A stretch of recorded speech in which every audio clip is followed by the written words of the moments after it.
Hey everybody, this is a quick video in case you have a Roland CUBE-40XL guitar amplifier and you want to do a hard reset and restore the factory default settings on it.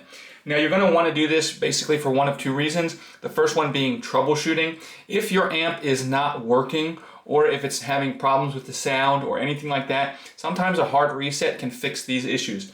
Now the second reason is if just for whatever reason you want to get all of, wipe off all the user information, just everything off of it, and get it back to the way it was when it came out of the box. We can go ahead and do that in one fell swoop here without undoing everything.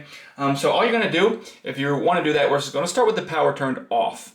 And then with the power turned off, we're going to find the tap stop button here and then the solo on off button here. And you're just going to press and hold these two buttons simultaneously at the same time. And while doing that, you're going to go ahead and come and hit the power button on.